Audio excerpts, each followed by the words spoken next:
नमस्ते एवरीबॉडी। आज हम एक नए टॉपिक को लेकर के आ रहे हैं। टी.एस. इलियट की पोइम है द वेस्टलैंड। तो टी.एस. इलियट एक मॉडर्न राइटर है जिसने वेस्टलैंड पोइम लिखी, और वेस्टलैंड पोइम को पढ़ करके उसको समझना बड़ा ही कठिन है, क्योंकि टी.एस. इलियट द्वारा ये जो पोइम लिखी गई, इस पोइम में वेरियस लिटरेचर जो थे उसका यूज़ किया गया। और टी.एस. इलियट जो था एक वोरेशियस रीडर था, और उसने इतनी बुक्स लिखी, इतनी लैंग्वेजेस का यूज़ इसमें किया कि we can't grasp it easily. हम इसे इतने ईजीली नहीं समझ पाते।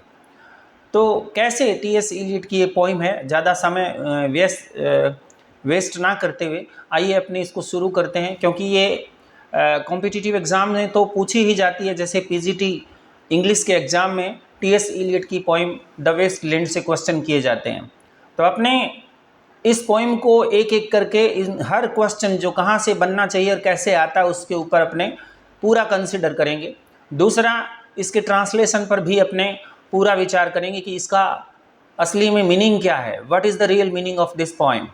ओके, तो टी.एस. इलियट की इस पोइम को समझने के लिए आप बैठ जाइए, कॉपी पेन लेकर के, अपने नोटबुक और पेन लेकर के बैठ जाइए और नोट्स बनाते जाइए, ताकि आपको पता चले कि टी.एस. इलियट की इस पोइम में से कहाँ कहाँ से क्वेश्चन आ सकते हैं। देखिए, यूनिवर्सिटी के एग्ज़ाम में तो जो एमए के एग्ज़ाम होते हैं, एमए प्रीवियस या फाइनल ईयर के अंदर जो भी एग्ज़ाम होता है, उसमें भी इस पोइम को पढ़ाया जाता है और इस पोइम से बहुत सारे क्वेश्चन दिए जाते हैं। लेकिन मैंने इसको कॉम्पिटिटिव एग्ज़ाम के पॉइंट ऑफ व्यू से तैयार किया है। आइए समझते हैं ये पोइम कौन सी है और कैसे शुरू होती है। ओके, सबसे पहले हम बात करते हैं एपिग्राफ की। ये पोइम एक एपिग्राफ से शुरू होती है, ठीक है ना। एपिग्राफ इस तरीके से लिखा है: नेम सिविलियम क्विडियम क्यूमियस ईगो इप्से ओक्युलस मैसी विडी इन एम्पुला पेंडियर एटकम इली प्यूरी डिसेंट सिबिला टी थैलेसिस रेस्पॉन्डिबेट इला अपोथेनिया थैलो। इस तरीके से ये पोइम जो है कौन सी लैंग्वेज में शुरू होती है आपको ध्यान देना है। ये पोइम जो है इस लैंग्वेज में लिखी जाती है। इसका जो अनुवाद है, ट्रांसलेशन है: I have seen with my own eyes the Sibyl hanging in jar and when the boys asked her what do you want she answered I want to die. ये पेट्रोनियस ने सैटिरिकन जो लिखा, उसके अंदर पेट्रोनियस जो है वो इसका ट्रांसलेशन करता है, और वो कहता है कि जो स्पीकर है वो कहता है कि मैंने सिबिल को जार के अंदर उल्टा लटकते हुए देखा, और जब मैंने लड़कों ने पूछा उससे कि वो क्या चाहती है, तो उसने उत्तर दिया कि आई वॉन्ट टू डाई। तो ये यहाँ से इसकी पोइम की बिगनिंग होती है। तो अब बात करते हैं अपने कि इसके अंदर मिथ्स क्या है, हिस्टोरिकल कमेंट्स क्या है। देखिए, क्यूमेन सिबिल जो था वो was the most famous of the sibyl. Sibyls के अंदर सबसे फेमस सिबिल था वो क्यूमेन सिबिल था, the prophetic old women of Greek mythology. और जो लैंग्वेज जो है वो ग्रीक है, ग्रीक मिथोलॉजी का प्रोफेटिक ओल्ड वुमेन थी। She guided Aeneas through Hades in the Aeneid, यानी उसने एनिस को गाइड किया था एनिड में। सी हैड बीन ग्रांटेड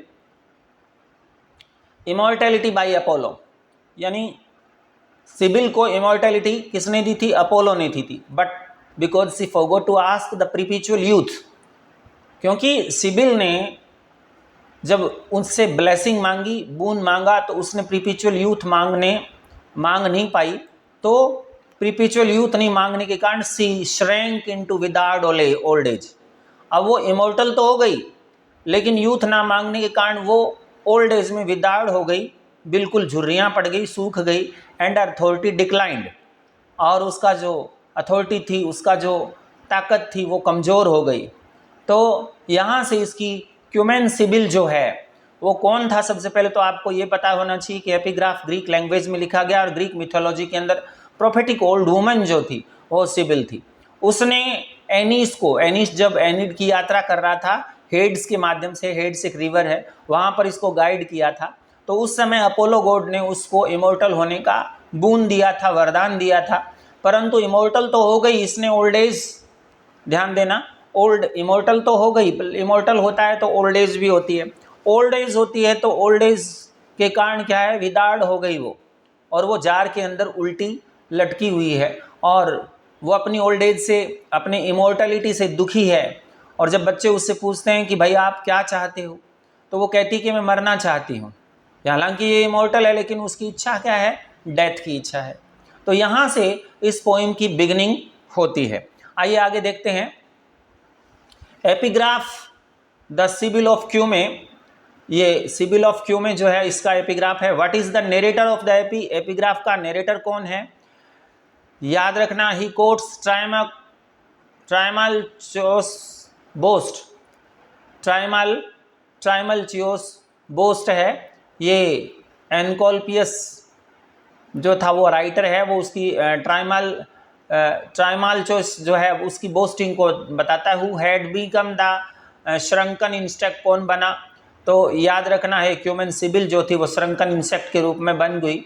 और what did she delivered from the cave, यानी केव से उसने क्या निकाला? तो एनीड को उसने डिलीवर किया केव से। The gate keeper of the hell, hell का जो गेट कीपर जो था एनीड, उसको उसने डिराइव किया केव से। और ओरेकल्स को निकाला, ओरेकल्स देवता लोग जो थे। और ट्राइमल्चियस जो था और या ओल्ड वुमेन सिबिल जो है वो hand upside down and can't see the reality, वो वास्तविकता नहीं देख सकती है क्योंकि वो उल्टी लटकी हुई है। सिबिल जो है वो उल्टी लटकी हुई, इमोर्टल तो है लेकिन वो लटकी हुई क्या है, अपसाइड डाउन है। So she can't see the reality of the world, world की रियलिटी को देख पाने में असमर्थ है। तो यही इसकी थीम बनने वाली है। वो क्या करती है? सी सिंबलाइजेस डेथ इन लाइफ। ये जो सिबिल है वो क्या है, लाइफ में डेथ का सिंबलाइज है, यानी लाइफ तो है लेकिन वो मरे हुए की भांति है। यही इस पोइम की मेन थीम बनने वाली है। तो जो बरियल ऑफ द डेड की बात करें, इसका जो फर्स्ट पार्ट है वो बरियल ऑफ द डेड इसका फर्स्ट पार्ट है, लेकिन यहाँ पर एपिग्राफ की हम बात कर रहे हैं। एपिग्राफ जो था वो ग्रीक लैंग्वेज में लिखा हुआ है, तो यहाँ से इस पोइम की शुरुआत होती है। ओके, आगे देखते हैं। पोइम की begins with excerpt from Petronius Arbiter का सैटिरिकन। पेट्रोनियस आर्बिटर का सैटिरिकन एक लिटरेचर है, वहाँ से एक्सर्प्ट लिया गया, वहाँ से शुरू होती है। इन लैटिन एंड ग्रीक, ये दो लैंग्वेजेस के अंदर है। विच ट्रांसलेट्स फॉर वन, वो फिर ट्रांसलेट करता है लैटिन और ग्रीक को। For once I saw with my own eyes the Cumaean Sibyl hanging in the jar and when the boy asked her Sibyl what do you want, she answered I want to die. ये इसका answer है। तो आपको ये पूछ सकता है यहाँ पर कि ये एक्सर्प्ट जो था, ये जो एपिग्राफ का एक्सर्प्ट है वो कौन सी लैंग्वेज में लिखा गया? तो आपको लिखना है लैटिन और ग्रीक लैंग्वेज में लिखा गया। दूसरी बात, ये एक्सर्प्ट कहाँ से लिया गया? तो आपको बताना है पेट्रोनियस आर्बिटर का सैटिरिकन जो था वहाँ से इस एक्सर्प्ट को लिया गया। तो आपको इस बात को नोट कर लेना है कि पेट्रोनियस आर्बिटर सैटिरिकन से ये एक्सर्प्ट लिया गया है। ओके, नेक्स्ट स्लाइड में आप देखिए। Iliad's opening quotation sets the tone for the poem as a whole, यानी इलियड्स की जो ओपनिंग कोटेशन है वो इस पोइम की टोन को सेट कर देते। Sibyl is mythological figure who asked Apollo for as many years of life as they are grains in handful of sand. उसने कहा कि रेत के जो मुट्ठी भर रेत है, नॉर्थ थ्री कैंड ऐसा लिखा है कि मुट्ठी भर रेत है, इसके अंदर जितने ग्रेन्स है उतने साल वो जिए। ऐसा वरदान सिबिल ने अपोलो से मांगा था। Unfortunately she did not think to ask for everlasting youth, उसने एवरलास्टिंग यूथ नहीं मांगा। As a result she is doomed to decay for years and years. उसका रिजल्ट क्या हुआ? वो doomed to decay for years and years. याद रखना है, doomed to decay for years and years. आगे देखिए, and preserves herself within a jar, however asked for something akin to eternal life. Having asked for something akin to eternal life, यानी वो अपने आप को एक जार के अंदर सिकोड़ लेती है और she finds that what she most wants is death, यानी वो ये सोचती है कि इस जीने से अच्छा कि श्रिंक हो गए, बिल्कुल शरीर के अंदर स्ट्रेंथ है नहीं बॉडी में, तो इससे अच्छा क्या है, डेथ अच्छी है. Death alone offers escape, death ही ऐसी चीज है जो इसके इस दुख से वो एस्केप करवा सकती है. Death alone promises the end, death ही एक ऐसी चीज है जो कि इस दुख का अंत कर सकती है. And therefore a new beginning, और एक नई शुरुआत भी हो सकती है, नई बिगिनिंग भी हो सकती है डेथ से. और यही क्या है, हमारी जो टी.एस. इलियट की पोइम है उसका थीम है कि डेथ जो है उससे एक नई विचारधारा को जन्म मिलता है. डेथ ही हमारे पुराने दुखों से अपने को छुटकारा प्राप्त करवाती है. This is the main theme of the poem of T S. Eliot. Thus Eliot begins his majestical poem labeling his first section. इसलिए वो अपने फर्स्ट सेक्शन का नाम क्या रखता है, the burial of the dead. First section जो इस पोइम का है उसका नाम रखता है बरियल ऑफ द डेड. और याद रखना ये बरियल ऑफ द डेड जो टाइटल है वो कहाँ से लिया गया, Anglican book of common prayer, यानी जो एंग्लिकन की बुक थी ना कॉमन प्रेयर, वहां से ये टाइटल लिया गया. तो अब आपसे यहाँ 2 क्वेश्चन पूछे जा सकते हैं. नंबर 1 कि इस पोइम का टाइटल कहाँ से लिया गया, तो आप कहेंगे Anglican book of common prayer से इस बुक का टाइटल लिया गया. दूसरी बात आपसे ये पूछा जा सकता है जो एपिग्राफ लिखा गया उसमें कितनी लैंग्वेज, तो आप बताएंगे इसमें लैटिन और ग्रीक लैंग्वेजेस का यूज किया गया. तीसरी बात आपसे पूछा जा सकता है कि जो एपिग्राफ है वो कहाँ से लिया गया, तो आप ध्यान दें ये एपिग्राफ जो था वो कहाँ से लिया गया, इसको आपको ध्यान है. सैटिरिकन जो था, सैटिरिकन जो था वहाँ से इसका टाइटल लिया गया. तो सैटिरिकन में आप देखिए, सैटिरिकन जो था वो एक बुक लिखी थी उसने, ये पेट्रोनियस आर्बिटर जो था उसने सैटिरिकन पोइम लिखी थी. उस सैटिरिकन से ये एपिग्राफ लिया गया. और सिबिल को किसने बूंद दिया, तो अपोलो ने बूंद दिया था, ठीक है ना. तो सिबिल को बूंद देने वाला अपोलो था और इसने एवरलास्टिंग यूथ नहीं मांगा. तो यही बात हुई. तो इस तरीके से हमें याद रखना है, ये कुछ क्वेश्चंस यहाँ से बनते हैं. तो ध्यान रखना है बरियल ऑफ द डेड जो टाइटल है वो एंग्लिकन जो बुक है, बुक ऑफ कॉमन प्रेयर, वहाँ से ये टाइटल लिया गया. जो फर्स्ट सेक्शन है इसका, ये भी पूछ सकता है फर्स्ट सेक्शन टी.एस. इलियट की पोइम का कौन सा है. तो अब देखिए आगे अपने क्या बात करते हैं, इसकी जो मेन थीम है, यानी कहाँ से ये पोइम शुरू होती है.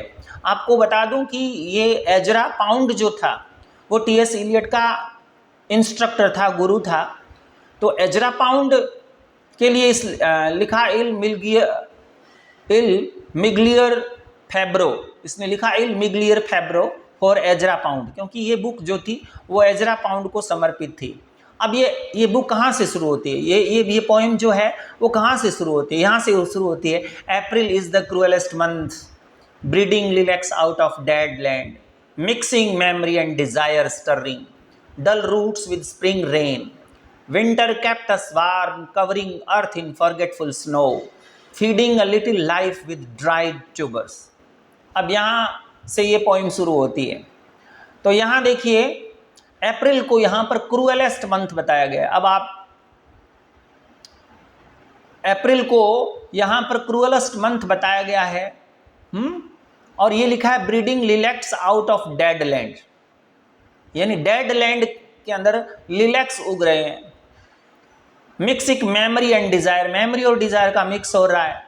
Dull roots with spring rain, spring rain के अंदर जो डल रूट्स है वो पैदा हो रही. विंटर कैप्ट अस वार्म, विंटर को वार्म बताया गया है.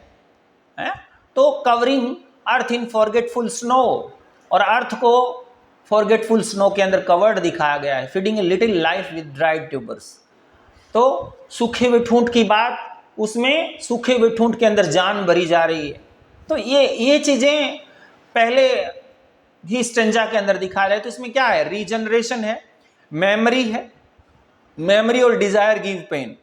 आदमी को पेन कौन देता है, मेमोरी और डिजायर, यादाश्त और हमारी इच्छा, इच्छा जो पूरी नहीं हुई।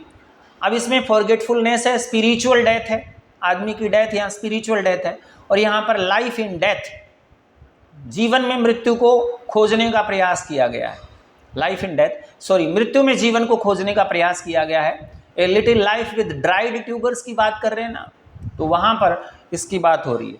आगे देखिए, वेस्टलैंड जो थी, एजरा पाउंड जो था वो leading figure in modernist poetry and Eliot's good friend, Eliot का गुड फ्रेंड था, and he often helped Eliot in editing his poems including the Waste Land. Waste Land को भी उसने एडिट किया था और उसकी अन्य पोइट्री जो थी उसको भी उसने क्या किया था, एडिट किया था। अब देखिए, translated from vernacular Italian, Italian language से इसको ट्रांसलेट किया गया। द फ्रेज जो लिखा है ना, इल मिग्लियर फैब्रो, इसका मीनिंग क्या है, इल मिग्लियर फैब्रो का मीनिंग है द ग्रेटर क्राफ्ट्समैन, याद रखना, the greater craftsman and expresses Eliot's humility and recognition of Pound's artistry as a poet. यानी इलियट की ह्यूमिलिटी है और एजरा पाउंड की आर्टिस्ट्री है पोइट के रूप में, इसलिए वो क्या कहता है, ग्रेटर क्राफ्ट्समैन, ग्रेटर क्राफ्ट्समैन। तो ये यहाँ पर जो लैंग्वेज यूज किया गया है, यानी यहाँ जो इल मिग्लियर फैब्रो यूज किया गया वो इटालियन लैंग्वेज में। तो अब तक अपने ग्रीक, इटालियन, लेटिन, 3 लैंग्वेजेस के बारे में पढ़ चुके हैं। अब आपसे ये भी पूछ सकता है कि कौन सी लैंग्वेज का इसमें यूज किया गया है। तो इसमें इलियट जो है वो फ्रेंच लैंग्वेज का भी यूज करता है, ग्रीक का यूज करता है, इटालियन का करता है, संस्कृत का करता है, इंग्लिश का तो करता ही करता है। तो ध्यान देना है कितनी लैंग्वेजेस जो है वो इलियट इसमें यूज करता है। तो यहाँ याद करना है, जो एपिग्राफ था वो ग्रीक और लैटिन में था, और जो एपिग्राफ के बाद वो कहता है इल मिग्लियर फैब्रो, ये किसके लिए कहता है, एजरा पाउंड के लिए कहता है। एजरा पाउंड कौन था, एजरा पाउंड वो था, एजरा पाउंड इसका फ्रेंड था और उसको वो गुरु भी मानता था, क्योंकि इसने इसकी सारी पोइम को एडिट किया था। तो इसलिए उसकी आर्टिस्ट्री के बारे में ये बताता है, ये इटालियन वर्नाक्यूलर से इसको ट्रांसलेट करते हुए दिखाया गया। ओके, तो ये भी आपको याद रखना है कि एजरा पाउंड जो था वो ये था। अब देखिए, अब अपने बात करते हैं कि April, kept us warm, memory and desire, forgetful snow, इनका क्या मीनिंग है, इस पोइम के अंदर इसका मीनिंग क्या है। तो इसको भी आपको ध्यान रखना है कि इस पोइम में इसका मीनिंग क्या है। थोड़ा सा मैं बड़ा कर लेता हूं उसको।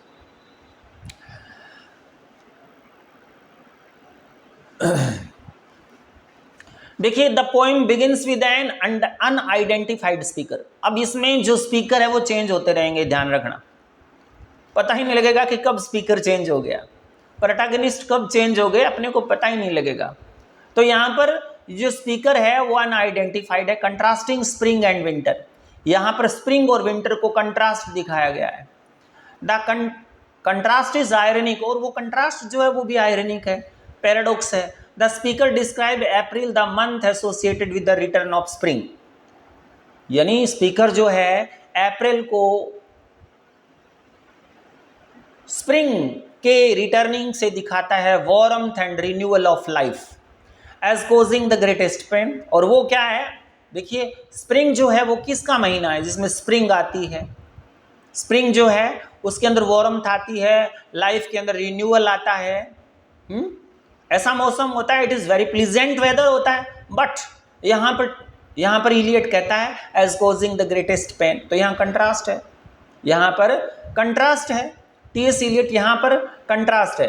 अब दूसरी तरफ देखिए, where is winter snows covering the earth kept us warm, यहाँ पर विंटर को कहता है कि वो हमें गर्म रखती है, विंटर जिसने अर्थ को स्नो से कवर कर लिया है फिर वो हमें वार्म रखती है। देखिए यहाँ पर क्या है, विंटर वार्म किसको रखती है, और इधर जो मंथ स्प्रिंग जो था, स्प्रिंग की सीजन जो है जिसके अंदर रिन्यूअल ऑफ लाइफ होता है, जो हमें वार्म रखती है, और उसके बारे में वो कहता है पेनफुल है। तो ये कंट्रास्टिंग है, ये क्या है, कंट्रास्टिंग है। इस phrase kept us warm is a phrase that suggested comfort and security, यानी ये कैप्टस वारम क्यों कहता है कि विंटर के महीने में आदमी कंफर्ट फील करता है, सिक्योर फील करता है अंदर। अप्रैल इज क्रूअल, वो कहता है अप्रैल जो है वो क्रूअल है। April is cruel according to the speaker because it evokes memory and desire. April को क्रूअल क्यों बता रहा है? क्योंकि ये मेमोरी और डिजायर पैदा करता है, इच्छा पैदा करता है, डिजायर पैदा करता है। और डिजायर कौन सी desire? That can't be completed. And the memories, memories कौन सी मेमोरीज? जो पुरानी यादें थी, अच्छे सुख के दिन थे या दुख के दिन थे, उनको याद करवाता है। The forgetful snow of the winter does not. और विंटर के अंदर क्या आता है? वो हमें सब कुछ भुला देती है, सिर्फ सिक्योर होकर के अंदर चले जाते हैं और हम एक कमरे में कैद होकर के रह जाते हैं। The idea that remembering the past and feeling desire are now painful experience. यहाँ आइडिया क्या है? पास्ट को रिमेंबर करना है, पेनफुल एक्सपीरियंसेस को रिमेंबर करना, टू बी अवॉइडेड, उसको अवॉइड किया जाना चाहिए। Foreshadows a major theme in the poem. और ये इसमें इस पोएम की मेजर थीम की फोर शेडो करती है, यानी उसकी फोर शेडो का मतलब कयास लगाती है कि इसकी ये मेजर थीम होगी कि पास्ट को रिमेंबर करना, डिजायर फील करना है, और पेनफुल एक्सपीरियंस है। और यही इस पोएम की मेन थीम होने वाली है। यहाँ पर क्या हुआ? वर्ल्ड वार फर्स्ट का टाइम था and the post war era the setting of the poem. यानी इस पोएम की जो रचना की गई, कंपोजिशन की गई, वो फर्स्ट वर्ल्ड वार के बाद की गई। और ये एक ऐसा एरा था जहाँ पर फर्स्ट वर्ल्ड वार फिनिश हो चुका था। फर्स्ट वर्ल्ड वार के जो खट्टे मीठे अनुभव थे वो टी.एस. इलियट ने देखे थे। Resulted in A descending of the human spirit, और वहाँ पर डेडनिंग ऑफ द ह्यूमन स्पिरिट, यानी इसका क्या हुआ? ह्यूमन स्पिरिट जो था वो डेड हो चुकी थी, मानव की आत्मा मर चुकी थी। ऐसे मतलब हालात पैदा हो गए थे। The theme is also suggested by the title of the section of the poem. इस पोएम का जो सेक्शन है बरियल ऑफ द डेड, आपको मैंने बताया एंग्लिकन चर्च की जो प्रेयर है वहाँ से इसका टाइटल लिया गया, the burial of the dead. इस टाइटल से भी, यानी मरे हुए लोगों को दफनाना, बरियल ऑफ द डेड है, तो इस टाइटल से भी बहुत कुछ पता चल जाता है कि इसकी थीम क्या है। तो यहाँ हमने क्या समझा कि अप्रैल कैप्टस वार्म, अप्रैल का मंथ जो है उसको वार्म, उसको क्रूएलेस्ट मंथ बताया गया, इसको क्रूएलेस्ट मंथ बताया। बट जबकि कैंटरबरी टेल्स के अंदर अप्रैल को जो है बहुत अच्छा महीना बताया गया है, सुहावना बताया गया, प्लीजेंट बताया गया है। लेकिन यहाँ टी.एस. इलियट क्या करता है? कैंटरबरी टेल से यानी चौसर से कुछ अलग जाता है। चौसर की थीम जो है अप्रैल की थी उससे अलग जाता है। वहाँ पर इसको वो क्या बनाता है? क्रूएलेस्ट मंथ बताता है। यहाँ पर विंटर को कैप्टस वार्म दिखाया गया, लेकिन वो वार्म का मतलब सिक्योरिटी और कंफर्ट जोन की बात करता है। जब आदमी सिक्योरिटी और कंफर्ट जोन में होता है तो वो वार्म फील करता है, अपने आप को हैप्पी फील करता है। लेकिन अप्रैल के महीने में क्या होता है? डिज़ायर्स और पास्ट मेमोरी जो उसको हम एक्सपीरियंस को मेमोराइज करते हैं और वो हमारे लिए पेनफुल होते हैं। तो इस तरीके से यहाँ पर इस की थीम लिखी गई है। ओके, अब आपने अगले स्लाइड में देखते हैं कि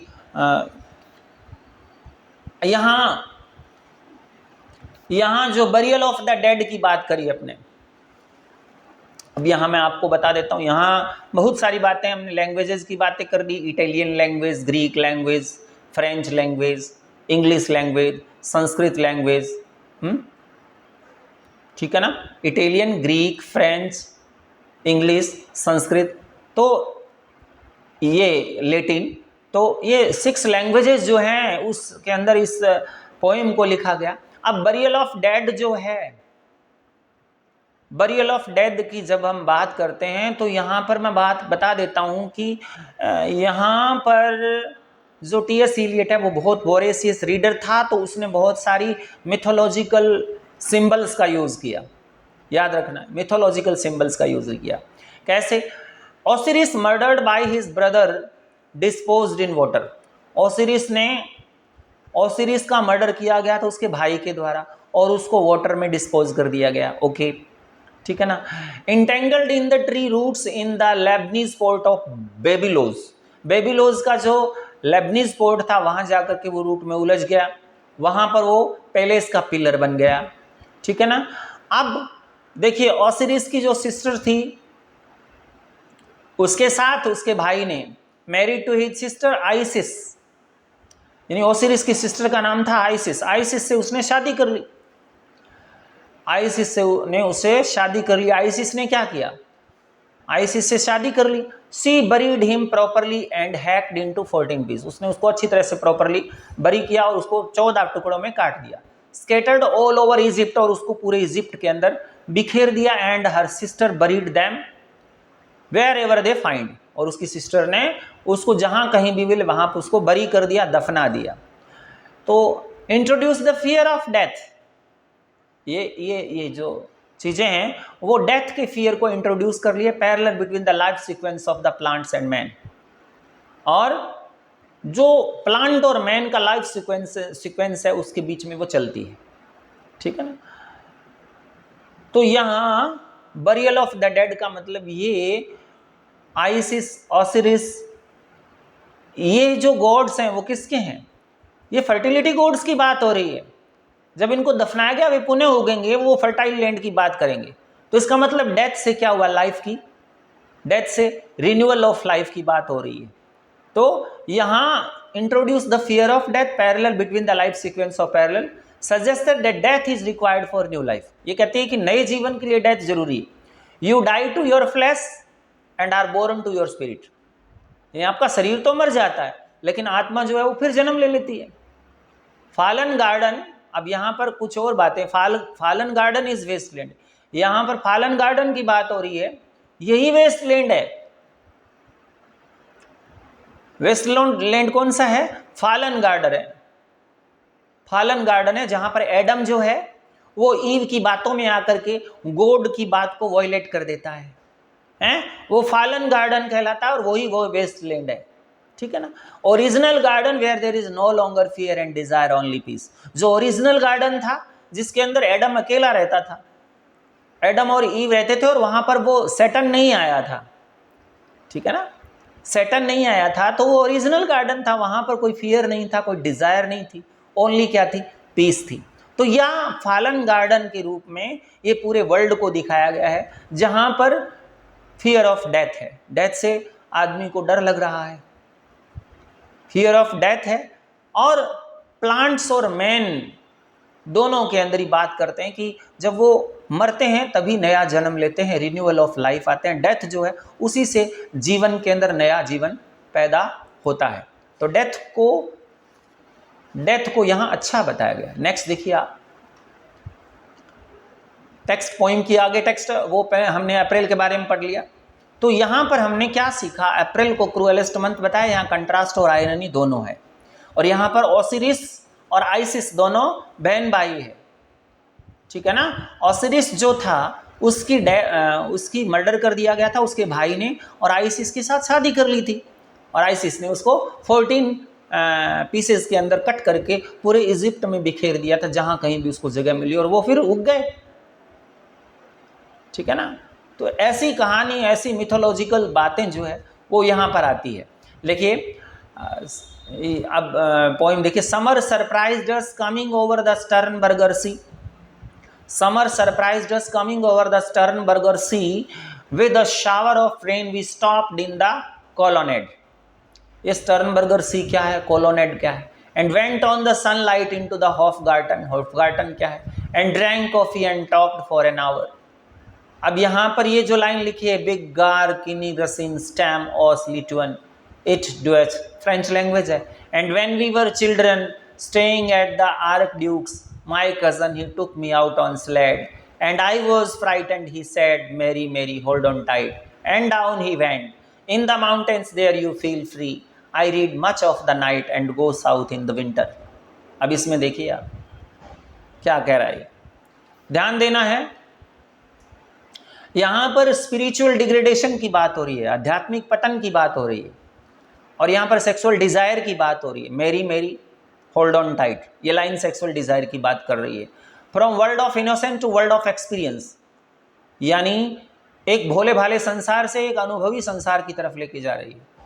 नॉस्टैल्जिया की बात हो रही है यहाँ पर, ठीक है ना। तो इस तरीके से ध्यान देना है। मेरी जो है, ये मेरी जो है, मेरी नाम का कैरेक्टर है, वो किसकी बात कर रहा है, स्पिरिचुअल डिग्रेडेशन की बात कर रहा है, सेक्सुअल डिजायर की बात कर रहा है, इनोसेंस वर्ल्ड से एक्सपीरियंस वर्ल्ड की तरफ जा रहा है, नॉस्टैल्जिया की तरफ जा रहा है। तो ये मेरी जो है वो इस बात का सिंबलाइज कर रही है। नेक्स्ट देखिए, हिस्टोरिकल और मिथिकल कमेंट क्या है इसकी। स्टर्नबर्गर सी क्या है, लेक स्टर्नबर्ग है, ये एक झील है, is a large body of water south of Munich in Germany. Germany के अंदर ये क्या है, म्यूनिक के अंदर एक लार्ज बॉडी ऑफ वाटर है स्टर्नबर्गर सी, ठीक है ना। The speaker now recalls life in Germany before the war and begins to describe a pleasant summer afternoon. Speaker क्या करता है, जर्मनी के लाइफ को वॉर से पहले की बात करता है और प्लीजेंट समर बताता है। तो यहां स्टर्नबर्गर सी क्या है, लेक स्टर्नबर्गर है, वो जर्मनी के अंदर म्यूनिक के अंदर है। और स्पीकर पुराने दिनों को याद करता है जब युद्ध नहीं हो रहा था, वॉर नहीं था जर्मनी से, और वहां पर प्लीजेंट समर आफ्टरनून की बात करता है। हॉफगार्टन क्या है, Hofgarten German for court garden, ये जर्मन लैंग्वेज में लिखा गया है हॉफगार्टन, वो कोर्ट गार्डन है। It's a popular and historical public garden located in Munich, Munich के अंदर ये पॉपुलर गार्डन है। It is noted for the colonnade in the garden, ये गार्डन में कॉलोनेड के लिए जाना जाता है। कॉलोनेड क्या है, कॉलोनोड क्या है, गार्डन के अंदर बहुत सारे कॉलम बने हुए, पिलर्स बने हुए हैं, उसके ऊपर छत लगी हुई, उसको कॉलोनोड कहते हैं। Holding up the roof that are separated from each other by equal distance, ठीक है ना। Whiling away the time in the conversation on sunny summer day in Germany, whiling away का मतलब टाइम पास करते हुए बातचीतों में सन्नी समर डे दिखाया गया Germany. Must be A painful memory for a speaker after the destruction of war, war का जब destruction हुआ तो उसके बाद ये पेनफुल मेमोरी है जर्मनी के अंदर। And perhaps explains her description of spring at the beginning of the poem, poem की बिगिनिंग में जब वो स्प्रिंग को डिस्क्रिप्शन करता है, डिस्क्राइब करता है, वो उसने अप्रैल को क्रूएलेस्ट मंथ इसीलिए कहा था कि after world war first there was fear of death, मृत्यु का भय था। There was bitter experience of man, man के बिटर एक्सपीरियंस थे, पेनफुल मेमोरी थी। तो इसलिए यहाँ पर हॉफगार्टन दिखाया गया, कोर्ट गार्डन के अंदर घूमते हुए दो लोगों की बातचीत दिखाई गई, ठीक है ना। और स्टर्नबर्गर सी ये म्यूनिक के अंदर जो लेक है उसकी बात करता है, वहाँ पर प्लीजेंट समर आफ्टरनून की बात करता है। तो यहाँ पर जर्मन लैंग्वेज का भी यूज़ किया गया है, ध्यान देना है, यहाँ पर जर्मन लैंग्वेज का भी यूज़ किया गया है, ये बात भी आपको ध्यान में रखनी है। और स्टर्नबर्गर सी लेक है, हॉफगार्टन ये जर्मनी का कोर्ट गार्डन है। और यहाँ पर वर्ल्ड वार जर्मनी के कोर्ट गार्डन में दो व्यक्तियों की बातचीत हो रही है, दो पर्सन्स की बातचीत हो रही है, वो क्या कर रहे हैं, युद्ध वॉर के जो बिटर एक्सपीरियंस है उसकी बात करते हैं। तो इस तरीके से वो डरे हुए हैं। नेक्स्ट देखिए, इसमें ट्रांसलेटेड फ्रॉम जर्मन एक लाइन आ रही है इसमें, वहां जर्मन लैंग्वेज से the sentence reads I am not Russian at all, मैं बिल्कुल रशियन नहीं हूं, I come from Lithuania, a true German, ये जर्मन लैंग्वेज में लिखा गया है। It is unclear who is speaking at this point, ये बात स्पष्ट नहीं कि कौन बोल रहा है, because speaker changes throughout the poem, ये बात हम पहले ही बता चुके हैं, स्पीकर पूरी पोएम में चेंज होता है, ऑफन विद नो नोटिस, बिना बताए। The statement could be part of conversation overheard, ये स्टेटमेंट जो है वो ऐसा भी हो सकता है कि ओवरहियर किया जा रहा हो, दूर से सुना जा रहा हो, ऐसा स्टेटमेंट भी हो सकता है।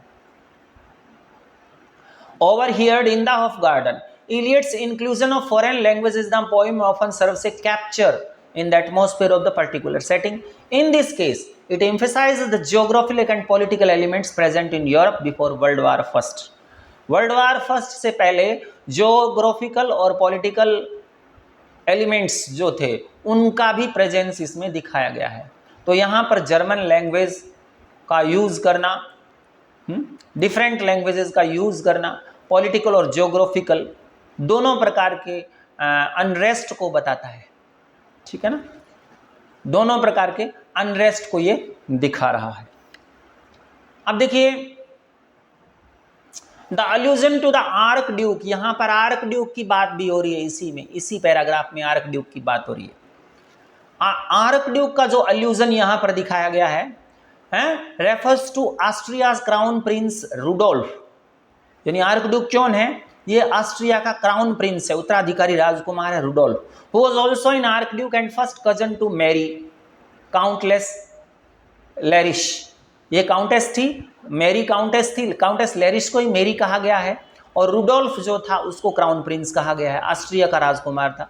Who appears to be identified as the speaker, यहां पर ऐसा लगता है कि वो स्पीकर है।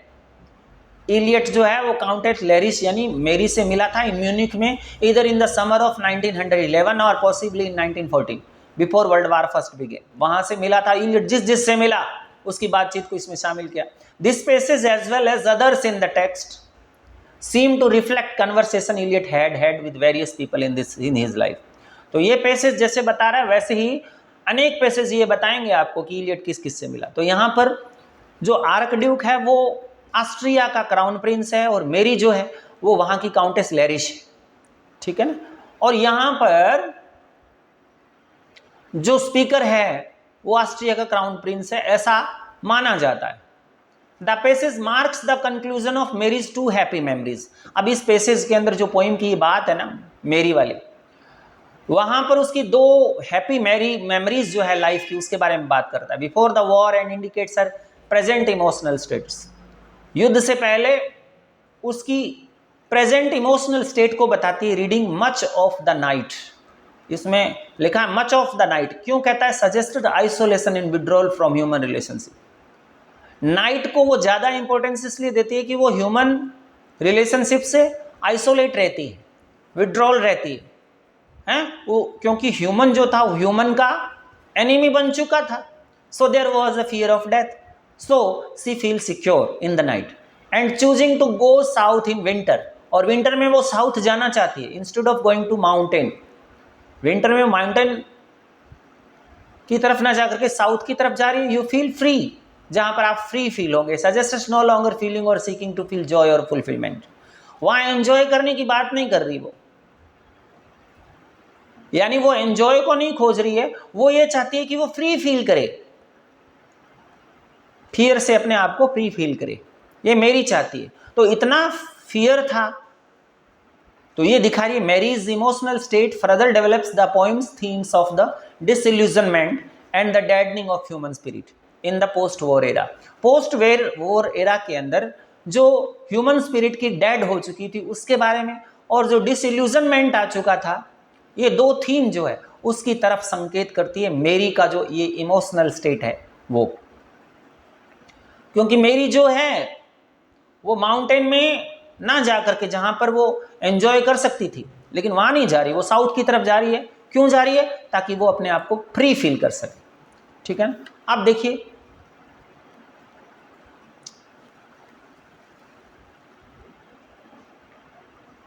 अब इसी का आपने ट्रांसलेट करते हैं। Summer came all of a sudden crossing lake Starnbergersee in the rain, यानी समर जो है अचानक आ चुकी, crossing lake Starnbergersee in the rain, rain के अंदर लेक स्टर्नबर्गर सी जो कि म्यूनिक के अंदर है। We sat in the sunny park, sunny park में बैठे थे, ड्रिंकिंग कॉफी एंड टॉकिंग, बात कर रहे थे।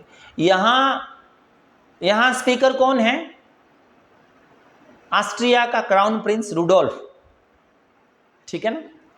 अब वो मेरी कहती है आई am not Russian at all, I came from Lithuania real German. वो एक जर्मनी की लैंग्वेज में एक लाइन लिखी थी। When we were children, I stayed with my cousin the Archduke। वो कहती है हम बच्चे थे तो आर्कड्यूक के साथ, मेरे कजन के साथ में थी। And he took me sledding, वो मुझे स्लेडिंग करने ले गया। And I was scared, मैं डर गई। He said to me, Mary, Mary, hold on tight। उसने मुझसे कहा कि मुझे कस के पकड़ लो। And down the hill we went, और वो पहाड़ी के नीचे चले गए। तो you feel a sense of freedom up there in the mountains, mountains में आप सेंस ऑफ फ्रीडम फील करते हैं। और परंतु वो नहीं जाना चाहती। I read all night long, पूरी रात में पढ़ी। And travel south when winter comes, और साउथ की तरफ चली गई जब विंटर आती है, चली जाती है। तो इसका मतलब ये है कि वो अपने आप को फ्री फील करना चाहती है। यहाँ पर सेक्सुअल डिजायर की बात हो रही, मेरी जो है वो सेक्सुअल डिजायर की बात कर रही है यहाँ पर। तो अपने कजन के साथ वो घूम रही। तो इस तरीके से देखिए यहाँ पर इसका ट्रांसलेशन ये बनता है। तो ये बरियल ऑफ द डेड जो पोइम है, इसको आप ध्यान से पढ़ें। मैं इसी पोइम को पूरा ही कर देना चाहता हूं आज। टेक्स्ट देखिए, what are the roots that clutch, what branches grow out of this stony rubbish, son of man you can not say or guess, for you know only a heap of broken images, where the sun beats and the dead tree gives no shelter, the cricket no relief, and the dry stone no sound of water. Only there is shadow under this red rock. Come in under the shadow of this red rock, and I will show you something different from either your shadow at morning striding behind you, or your shadow at evening rising to meet you. I will show you fear in a handful of dust. तो यहाँ ये text आती है इसी poem में। अगली text की बात कर रहा हूँ मैं, अगली टेक्स्ट ये आ रही है। तो यहाँ पर क्या, what are the roots of that clutch, what branches grow out of the stony rubbish, son of man you can't say guess, for you know only heap of broken images, where the sun beats and the dead tree gives no shelter. जहाँ सूर्य की किरणें beat करती है, जहाँ पर dead tree shelter नहीं देते, क्रिकेट कोई रिलीफ नहीं देते हैं, the dry stone no sound of water, stone जो है ड्राई है, वाटर की कोई साउंड नहीं है, there is not any streams, only there is shadow under the red rock. सिर्फ जो शरण मिल रहे हैं ना वो रेड रॉक के नीचे।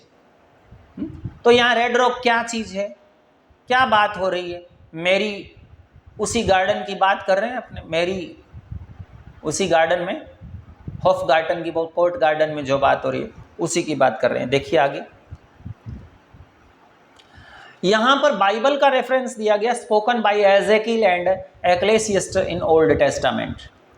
यहां पर ओल्ड टेस्टामेंट के अंदर एजेकिल जो है, एजेकिल के द्वारा ये बात कही गई है। ओल्ड टेस्टामेंट में एक्लेसियस्टस बोलता है, एजेकिल और एक्लेसियस्टस जो है वो बोलते हैं। Description of wasteland symbolizes spiritual death and spiritual dryness. Wasteland का जो वर्णन है वो क्या कहता है? स्पिरिचुअल डेथ की बात करता है, आध्यात्मिक मृत्यु की बात करता है, स्पिरिचुअल ड्राइनेस की बात करता है, यानी आध्यात्मिक सूखेपन की बात करता है। ठीक है ना। रेड रॉक का मतलब गॉड में विश्वास, faith in God, only hope to bring spiritually is faith in God. यानी स्पिरिचुअलिटी कौन ला सकता है? गॉड के अंदर जो बिलीव है, फेथ है, वो ला सकता है। तो यहाँ रेड रॉक का मतलब क्या है? Faith in God. तो आपको पूछ सकता है what is the meaning of red rock? Red rock means faith in God. और यहाँ पर रेफरेंस किसकी है? ओल्ड टेस्टामेंट में ली गई है, जो कि एजेकिल और एक्लेसियस्टस के द्वारा बताई जाती है। तो ये बात भी आप नोट करें, रेड रॉक किसका मतलब है, मेरी किसका सिंबलाइजेशन है, और वो लाइन जो थी वो कौन सी लैंग्वेज में लिखी गई। तो ये बात भी आपको ध्यान रखनी है। ठीक है। अब देखिए टेक्स्ट में, फ्रिश वेट डर विंड, डर डर हिमट जू में is this kind, what will it do? You gave me hyacinth first a year ago, they called me the hyacinth girl, yet when we came back late from the hyacinth garden, your arms full and your hair wet, I could not speak and my eyes failed. I was neither living nor dead, and I know nothing. Looking into the heart of light, the silence odd, unclear, Desmere. Odd, unclear, Desmere. अब यहाँ पर hyacinth girl की बात होती है। Hyacinth क्या है? Hyacinth एक फ्लावर है जो एक लड़की को दिया जाता है, इसीलिए उसका नाम हैसिंथ गर्ल पड़ जाता है। तो देखिए इसका भी ट्रांसलेशन क्या है, क्या मीनिंग आता है। ये जर्मन लाइन से ध्यान देना, जर्मनी लैंग्वेज, जर्मन लैंग्वेज से लिखी है। यहाँ पर जो सन ऑफ मैन है वो कौन है? सन ऑफ मैन जो है वो जीसस क्राइस्ट है। Son of man is biblical allusion to Jesus Christ, यानी ये बाइबल से लिया गया Jesus Christ, who often refer to himself in the new testament. नए टेस्टामेंट में अपने आप को रेफर करता है as the son of man, thus clarifying that he was human as well as divine. वो कहता है वो मानव भी है और वो देवता भी है, डिवाइन भी है। In context son of man can be interpreted as new unidentified speaker, यानी यहाँ पर भी एक नया स्पीकर है जो कि जिसका बारे में पता नहीं कि कौन बोल रहा है, alluding to human beings in general. ऐसे लगता है एल्यूडिंग, वही एक भ्रम लग रहा है कि कोई आदमी बोल रहा है। The German line may be translated as follow, fresh blows of the wind. अब जर्मनी की लाइन जो उसमें देखो शुरुआत की line, fresh blows of the wind towards home, my Irish child where are you now, Eliot's. ये इसका translation है, ठीक है ना। इलियट्स के नोट्स जो खुद के बनाए उसमें से लिया गया। Fresh blows of the wind towards home, ये जर्मन लाइन है, my Irish child where are you now. Eliot's notes identify the passage as line 5 to 8 of act first of Richard Wagner's opera Tristan and Isolde. यानी ये लाइनें जो है वो Richard Wagner जो था, इसने ओपेरा लिखी थी ट्रिस्टान इसोल्डे, ये एक लव स्टोरी है ट्रिस्टान और इसोल्डे की, ये रिचर्ड वैगनर ने लिखी थी। ये लाइनें जो है ना वो सेम टू सेम लाइनें हैं यहाँ पर ट्रिस्टान और इसोल्डे की। Tristan and Isolde enduring love for each other contrasts with the end of the relationship between the hyacinth girl and her lover. ठीक है ना, हैसियंथ गर्ल और उसके लवर के बीच में जो रिलेशनशिप का एंड होता है ना, ठीक है ना, उसी के साथ कंट्रास्ट दिखाया गया ट्रिस्टान और इसोल्डे का। तो ये भी याद रखना है, ट्रिस्टान और इसोल्डे की बात यहाँ पर हो रही है। ठीक है, तो ये ट्रिस्टान और इसोल्डे रिचर्ड वैगनर के द्वारा लिखा गया एक द्वारा लिखा गया एक ओपेरा है, जिसकी लाइन को सेम टू सेम लाइन जो है इलियट ने यहाँ पर ली है। ठीक है, तो आगे देखिए, आपको पता भी चल जाए कि ये सेम टू सेम लाइनें है कि नहीं, ये भी आपको पता लगना ही चाहिए। तो देखिए, described in the following section of the poem translated as empty and desolate is the sea. Empty and desolate is the sea. समुद्र जो empty है, desolate है। The passage is an allusion to the scene in Tristan and Isolde when a dying Tristan waits for Isolde to return to him. Tristan मर रहा है और Isolde से मिलने के लिए कि वो वापस आ जाए, मिल जाए उससे, उनकी लव स्टोरी है। Pairing the classic love story of Tristan and Isolde with the modern story of the Hyacinth girl. और यहाँ पर Hyacinth girl की modern story दिखा रहा है, whose lover is now incapable of feeling anything at all. Hyacinth girl जिस लड़की को उसने फूल दिया था, उस लड़की के साथ किसी प्रकार की फीलिंग आज के मॉडर्न लवर में नहीं है, हैं? लेकिन वहां पर देखो ट्रिस्टान और इसोल्डे में, वहां पर ट्रिस्टान अपने अंतिम सांस ले रहा है और इसोल्डे का वेट कर रहा है। रिचर्ड वैगनर के अंदर supports the poems theme of the spiritual death. तो यहाँ पर ये जो इलस्ट्रेशन है वो क्या है, स्पिरिचुअल डेथ की तरफ संकेत करता है। The idea that even love can not survive in the emotional sterility of modern post war society. आज की मॉडर्न पास्ट वॉर सोसाइटी के अंदर क्या है, लव भी यहाँ पर सर्वाइव नहीं कर सकता। ठीक है ना, ये यहाँ पर इसकी थीम दिखाई गई। ओके, तो आपको ये भी ध्यान में रखना है कि किस तरीके की थीम जो है वो इसके अंदर यूज की गई है। नेक्स्ट स्लाइड देखिए। अब इस स्लाइड के अंदर पूरा explanation. Can any roots of branches grow out of the stony barren soil. इन स्टोनी और बैरन सॉइल में कोई ब्रांच ग्रो हो सकती है। As a human being you can not tell me or even guess, because all you know are the broken symbol of modern life. क्योंकि आप तो मॉडर्न लाइफ के ब्रोकन सिंबल्स को जानते हैं, क्योंकि आप किसी प्रकार की ब्रांचेज के बारे में, रूट्स के बारे में आप नहीं बता सकते। Wasteland where the sun is harsh. Wasteland कौन सी, जहां सन हार्श है। Dead trees offered no shade, जहां पर ट्रीज डेड हो चुके हैं, कोई शेड नहीं है। क्रिकेट्स नो लॉन्गर सिंग, जहां पर क्रिकेट नहीं गाते हैं। वाटर डज नॉट रन, जहां पर वाटर रन नहीं होता। But there is shade under this red rock, come stand in the shade under the red rock. इसलिए वो कहता है वहां पर रेड रॉक के नीचे आ जाइए और शरण ले लीजिए, शेल्टर ले लीजिए। I will show you something other than your shadow cast behind you in the morning. मैं आपको कुछ और दिखाऊंगा, कैस वो छाया जो आपके पीछे मॉर्निंग के समय चलती है। यहाँ पर देखो कितना सुंदर चित्रण है। In front of you in the evening, और शाम के समय आपके सामने आ जाए। I will show you how to fear the shadow of death. वो कहता है मैं तुम्हें बताऊंगा कि किस तरीके से मृत्यु की छाया से डरते हैं। Fresh blow the wind to the homeland my Irish child where are you waiting. तुम किसका कहाँ इंतजार कर रहे हो। Fresh blows the wind to the homeland, यानी हवा जो है वो स्वच्छ बेरी। You first express your love with a bouquet of hyacinths a year ago. एक साल पहले उसने आपने क्या किया, बुके देख करके हैसिंथ गर्ल को लव को एक्सप्रेस किया। People called me the hyacinth girl, और लोगों ने उसको हैसिंथ गर्ल कहना शुरू कर दिया। And yet when we return late from the garden, और फिर जब हम गार्डन से वापस लौटे, your arms full of flowers and your hair wait.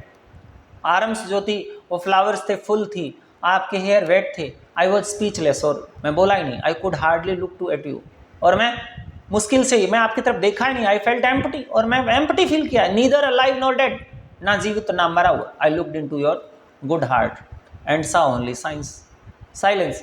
Desolate and empty is the sea, इसलिए कहता है desolate and empty is the sea. कहने का मतलब वहाँ हार्ट के अंदर कोई स्पिरिचुअलिटी है ही नहीं। There is no respect of love like Isolde and Tristan. तो रिचर्ड वैगनर ने ट्रिस्टान और इसोल्डे की कहानी को, उसके मिथ्स को किससे जोड़ा? हैसिंथ गर्ल और उसके लवर से जोड़ा। ठीक है ना। तो आज की वीडियो में बस इतना ही। कल अब हम अपने मैडम सोसोस्ट्रेस के बारे में भी बात करेंगे। Okay, we will continue. Bye, see you again.